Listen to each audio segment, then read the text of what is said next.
लक्ष्मी किनको कहा जाता है? भगवान नारायण जी की धर्मपत्नी को। लक्ष्मी किनको कहा जाता है? जो समुद्र मंथन में से निकली 14 रत्न में से एक रत्न को। लक्ष्मी किसको कहा जाता है? जो तुम्हारी जेब में पैसा बंद कर रखी है उसको। लक्ष्मी किसको कहा जाता है? जो तुम्हारी प्रॉपर्टी है, तुम्हारी दौलत है, तुम्हारी संपदा है उसको। लक्ष्मी किसको कहा जाता है? जो तुम्हारी फैक्ट्री है, तुम्हारा धन है, तुम्हारी गाड़ी है, तुम्हारा बंगला है उसको। लक्ष्मी किसको कहते हैं? तो कहा संसार के जितने घर हैं और उस घर में जो स्त्रियां रहती हैं और जो नारी सबके भले की सोचे, वही घर की लक्ष्मी है।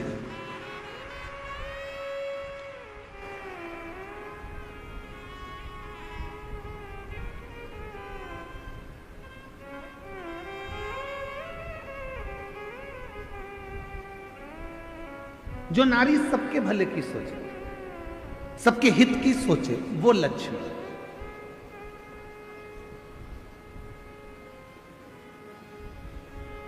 हम कल का प्रसंग सुनाते हैं आपको। कल हमारा नियम रहता है कि 5 दिन की कथा में 2 दिन हम सबसे मिलते हैं। तो शाम के समय हम पाटिल जी के पुराने वाले घर पर जहां हम रुके हुए हैं, उस भवन में हम रुके हुए हैं। तो वहीं नीचे सुजय भैया बोले कि सबसे मिलना है। गुरुजी 7 से 7:30 का समय दिया। अब मिलने वाले लाइन से आते रहे, पर हमारे माननीय विखे पाटिल जी की धर्मपत्नी श्रीमती शालिनी ताई, वो उधर से गांव की जो महिलाएं होती हैं उनको जाओ जाओ प्रणाम कर लो। फिर उधर से कोई भाई थे, उनकी आंखें नहीं थी तो उनको लेके आ गई, जाओ प्रणाम कर लो। फिर उधर से कोई काम करने वाला भाई था, उसको लेके आ गए, उनको प्रणाम करवाया। तो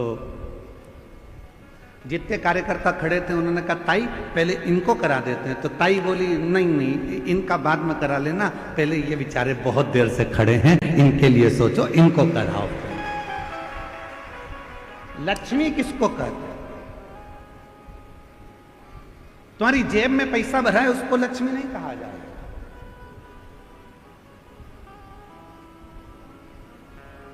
लक्ष्मी का सबसे बड़ा उद्देश्य घर में जितनी नारियां हो, जिसके घर में जो स्त्री हो, और वो स्त्री यदि वो नारी सबके हित का सोचे तो समझ लेना वो घर की लक्ष्मी है, जो सबके लिए सोचे, सबके लिए। क्यों तुमने खाना खाया? क्यों तुमने पानी पिया? गाड़ी बाद में चलाना, चल पहले पानी पी ले, चल ये काम कर ले, तू ले थोड़ा सा कुछ खा ले, ले कुछ पा ले। ये लक्ष्मी का भाव।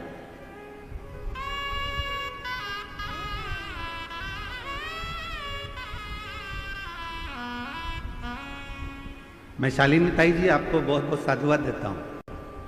भोजन बनाने के लिए आपने सेवक रखे थे, भोजन बना रहे थे ब्राह्मण, उसके बाद भी शालिनी ताई घर से खीर बनाकर लाती थी, कभी पूरण पोली बनाकर लाती थी, कभी कोई मिर्ची का ठेसा बनाकर लाती थी कि गुरु जी को ये जरूर देना हो, गुरु जी को ये जरूर। इसको कहते हैं मातृत्व भाव में लक्ष्मी का। और मुझे उम्मीद है जितनी मेरी जीजियां कथा सुन रही हैं और जितने मेरे जीजा कथा सुन रहे हैं और जितने संपूर्ण देश विदेश में बैठकर सनातनी शिशु महापुराण की कथा को सुन रहे हैं, तुम्हारे भी घर में एक नारी ऐसी जरूर होगी जो सबके लिए सोचती होगी, वो घर की लक्ष्मी है, वो घर की।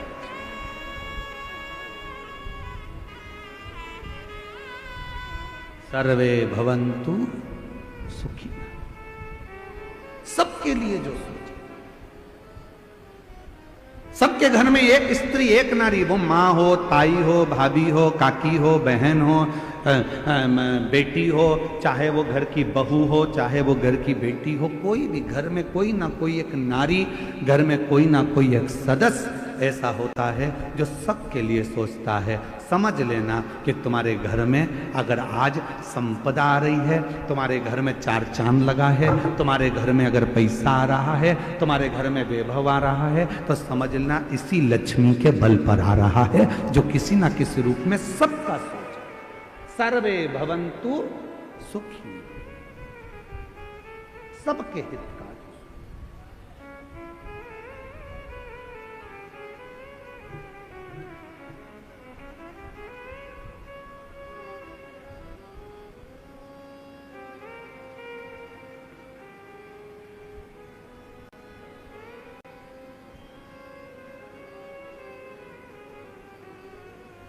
शिव की अविरल भक्ति में, भगवान शंकर के भजन में, शंकर के स्मरण में जो डूब गया।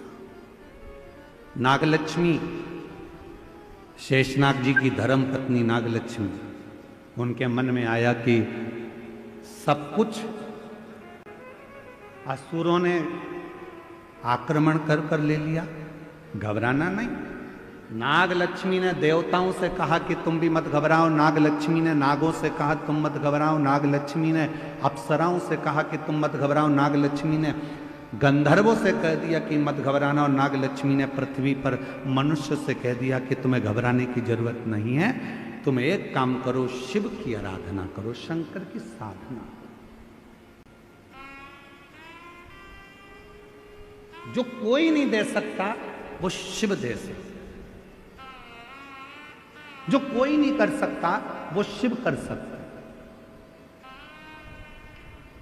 तुम्हारी जिंदगी का कितना भी कोई अड़चन वाला काम है, कितना भी अड़चन डला हुआ काम है, कितनी भी अड़चन आ रही हो उसमें, कितनी भी अड़चन,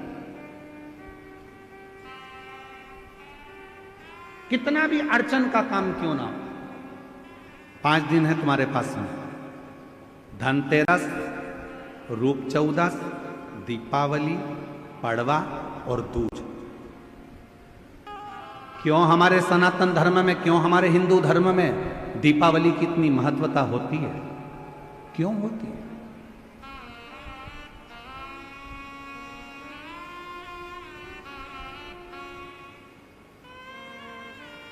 सारी सिद्धियां इन 5 दिन में व्यक्ति अगर कर लेता है तो उसके जीवन में बहुत कुछ फल प्राप्त हो जाता है। हम बहुत घंटों तक बैठकर साधना नहीं कर सकते, हम बहुत देर तक बैठकर तप नहीं कर सकते, हम बहुत लंबा यज्ञ नहीं कर सकते, हम बहुत लंबा अनुष्ठान नहीं कर सकते, पर यदि हमारे जीवन को हमें सफल बनाना है, हमारे जीवन को यदि हमें मंजिल तक पहुंचाना है, अड़चनों से बाहर निकलना है, तो ये 5 दिन जो दीपावली के कार्तिक महीने के मिले हैं, ये 5 दिन जो नाग लक्ष्मी ने सारे देवताओं से, सारे गंधर्वों से, सारी अप्सराओं से, सारे नागों से, सारे मनुष्यों से नाग लक्ष्मी ने जो करवाया वो तुम्हें करना। क्या करा था नाग लक्ष्मी ने? देख लिया था कि सारी सत्ता चली गई, वैभव चले गया, धन चले गया। जब बहुत अड़चन आकर खड़ी हो गई, असुरों ने आक्रमण कर कर सब कुछ ले लिया, कहीं राह नहीं मिल रही थी, तो नागलक्ष्मी ने कहा कि तप करने में बहुत समय हो जाएगा, साधना करने में बहुत समय हो जाएगा, यज्ञ करने में बहुत समय हो जाएगा, तो एक काम करो, शिव को अति प्रिय है बेलपत्र, एक बेलपत्र ले जाओ, शिव जी के शिवालय पर चढ़ाना प्रारंभ करो। शिवालय कहाँ ढूंढे? तो नागों ने नागलोक में जो नागेश्वर थे उन पर चढ़ाए, बैकुंठ में जो बैकुंठेश्वर थे देवताओं ने वहां चढ़ाए, ब्रह्मलोक में जो ब्रह्मेश्वर थे ब्रह्मेश्वर पर चढ़ाए।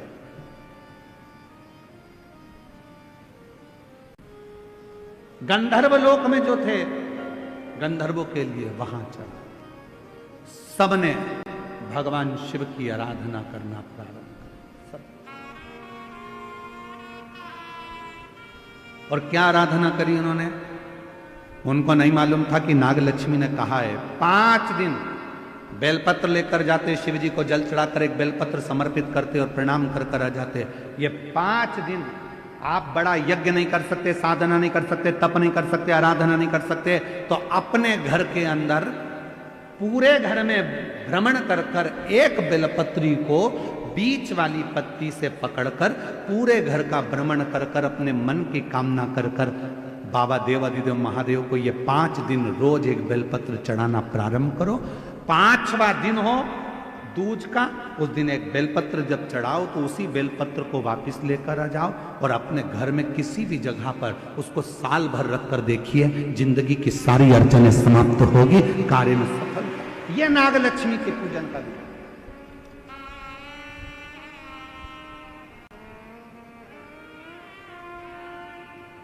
सारी समस्या का हल एक लोटा जल।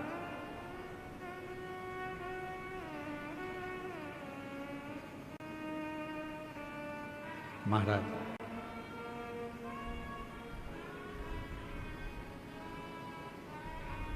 नागलक्ष्मी ने सबसे कहा कि साधना करो, भगवान शिव को रिझाओ। सब लग गए रिझाने में, कोई तप कर रहा है, कोई साधना कर रहा है, कोई यज्ञ कर रहा है, कोई अनुष्ठान कर रहा है, पर देवता भगवान शंकर राजी नहीं होते। भगवान शंकर तो बड़े निर्मल, भोले, सहज, ये सबसे दूर हैं। शिव जी तो कहते हैं मेरे को पाना है तो तुझे मेरे जैसा होना पड़ेगा, मैं भोला तू भोला।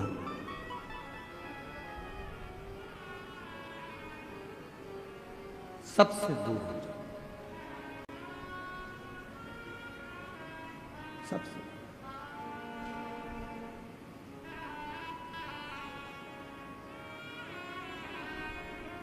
उससे संबंध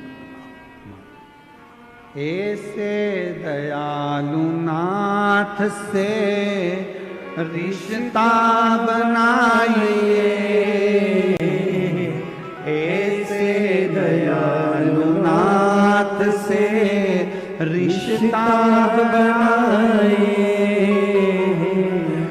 मिलता रहेगा आपको जो कुछ भी चाहिए, मिलता रहेगा आपको जो कुछ भी चाहिए। ऐसा करिश्मा होगा जो हुआ कभी नहीं, ऐसा करिश्मा होगा जो हुआ कभी नहीं। तेरी दया बनी रहे जब तक है जिंदगी, तेरी दया बनी रहे जब तक है जिंदगी। मांगा है भोलेनाथ से वरदान एक ही, मांगा है भोलेनाथ से वरदान एक ही।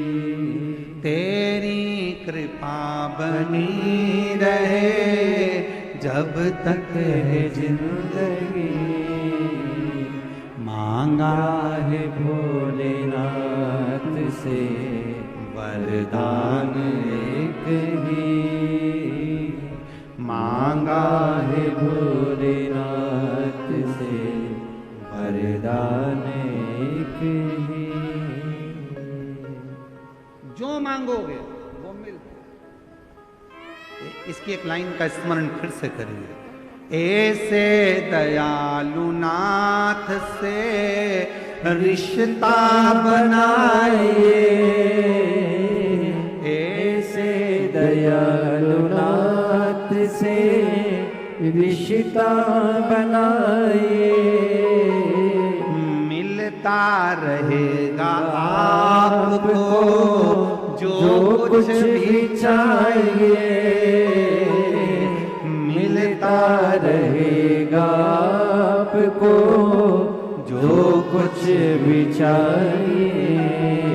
फिर ऐसा करिश्मा होगा जो हुआ कभी नहीं। हम आपसे पूछें, कल परसों एक माता जी आई थी, उनकी उम्र 50 साल की थी। आप ईमानदारी से बोलो 50 साल की नारी को बच्चा हो सकता है? विचार करिएगा जरा। बोलो बोलो, जम के बोलो जरा, हो सकता है? और 50 साल की वो माँ कह रही है मेरी उम्र 50 साल हो गई और मुझे बाबा, ऐसा करिश्मा होगा जो हुआ कभी नहीं। 23 साल हो गए शादी को, डॉक्टर ने मना कर दिया तुम्हारे बच्चा नहीं हो सकता, सारे इलाज करवा लिया, मुंबई तक हो जाए तो भी तो बच्चा हुआ 23 साल के बाद। 22 साल हो गए, 12 साल हो गए, 15 साल हो गए, किसी को ना जाने कितने कितने कई माताएं बैठी हैं जिनके पत्र हम नहीं पढ़ पाए। किसी को 11 साल, किसी को 9 साल, किसी को 10 साल, किसी को 4 साल, किसी को 6 साल। आई भी होंगी यहाँ पर, हाथ उठाओ जरा। हम उनके पत्र नहीं पढ़ पाए, पर वो आई होंगी अपने बच्चों को लेकर भाव से प्रार्थना करने, शिव जी को नमन करने, शंकर को अपने मन का भाव करने। हो ऐसा करिश्मा होगा जो हुआ कभी नहीं, ऐसा करिश्मा होगा जो हुआ कभी नहीं। गाहे भोलेनाथ से वरदान मांगा है, भोलेनाथ से वरदान एक ही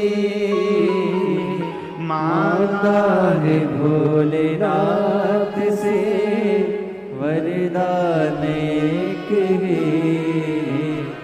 तेरी दया बनी रहे जब तक है जिंदगी, तेरी दया बनी रहे जब तक है जिंदगी। आप शिव जी से कहो, दिल से प्रार्थना करो। नागलक्ष्मी ने तुरंत कहा, नागलक्ष्मी बोली कि याद रखो। नागलक्ष्मी ने कहा कि बस इतना स्मरण रखो। लोग कहते हैं शंकर जी को मनाना बहुत कठिन है, लोग कहते हैं शिव जी को रिझाना बहुत कठिन है, लोग कहते हैं शंकर का भजन करना कठिन है, लोग कहते हैं शिव जी का स्तमन करना कठिन है। मैं सभी मेरी बहनों से, मेरी जीजियों से, मेरे जीजाओं से, मेरी बेटियों से, बेटाओं से, मेरी बुजुर्ग माता पिताओं से पूछूं,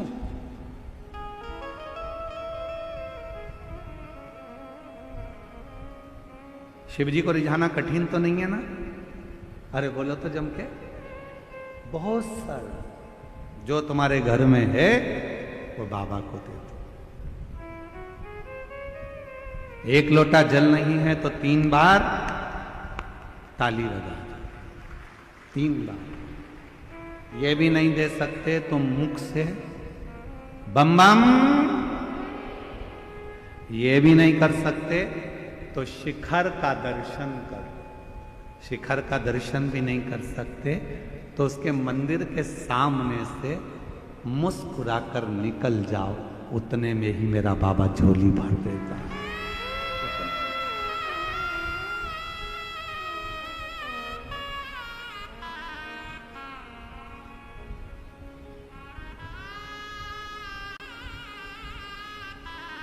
एकत्र अच्छा है, देखिए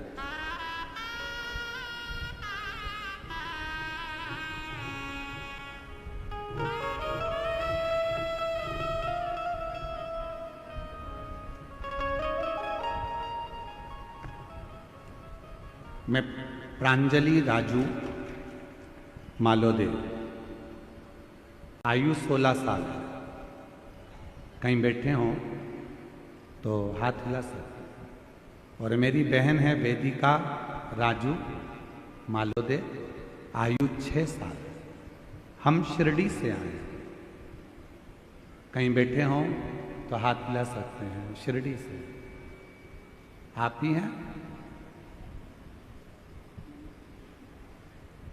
हाँ, आ जाइए, आ जाओ।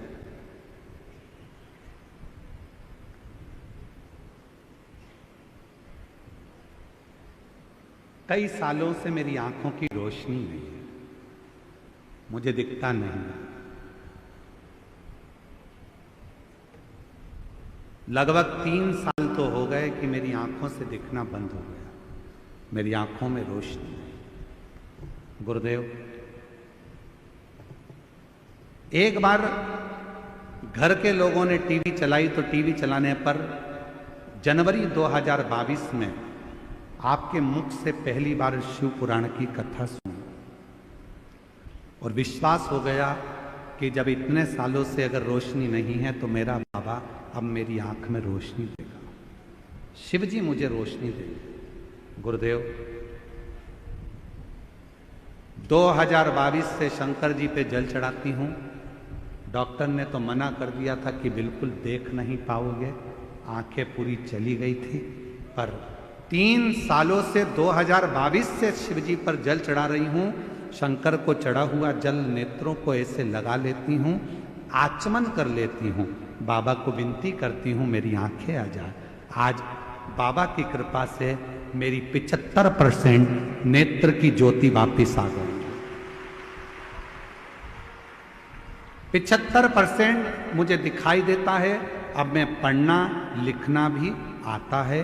यही सब बाबा की कृपा है और शिव की उदारता है। शंकर, मेरी आंखों की पूरी रोशनी चली गई थी, मैं देख नहीं सकती थी।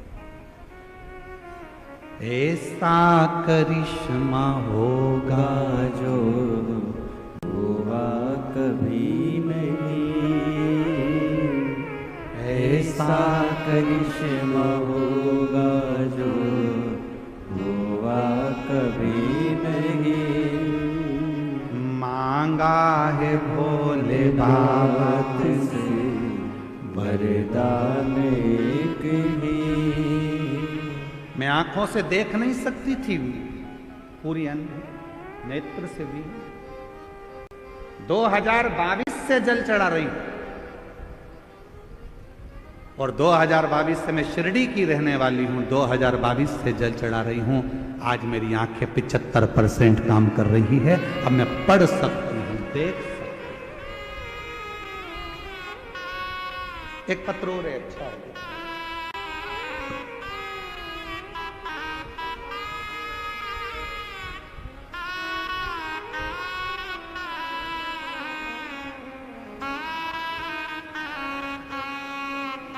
मेरा नाम स्वाति तुकाराम चौधरी, मोबाइल नंबर ये है। श्री रामपुर की रहने वाली हूँ। माँ शीला शंकर बीखे, माननीय शीला शंकर बीखे जी रोहनी की रहवासी हैं। उनको पिछले 15 साल से अस्थमा की बीमारी है। लोहनी के कोई रहने वाले हैं इनके, उनको अस्थमा की बीमारी है। काफी समय से 15 साल से ये बीमारी है। बिना पंप के नहीं रह सकती, बिना दवाई के नहीं रह सकती, 2 कदम भी नहीं चल सकती। 15 साल हो गए थे। तब शिव महापुराण की कथा के बारे में पता चला और मैंने आपकी कथा सन 2022 से सुनना शुरू किया, जिससे हर रोज मंदिर जाना, शिव जी को जल चढ़ाना और आचमन करना, बेलपत्र खाना प्रारंभ किया। 7 पंडालों में कथा सुनी और वहाँ की रच को माथे पर लगाना और खाना शुरू किया। फिर एक बार सीहोर से रुद्राक्ष लेकर आई, सौभाग्य मिला। बाबा को कावड़ चढ़ाई, पशुपतिनाथ का व्रत किया। उसके प्रभाव से जो बीमारी सालों से थी वो अब पूरी तरह से समाप्त हो चुकी है। पंप भी हट गया, दवाई भी हट गई।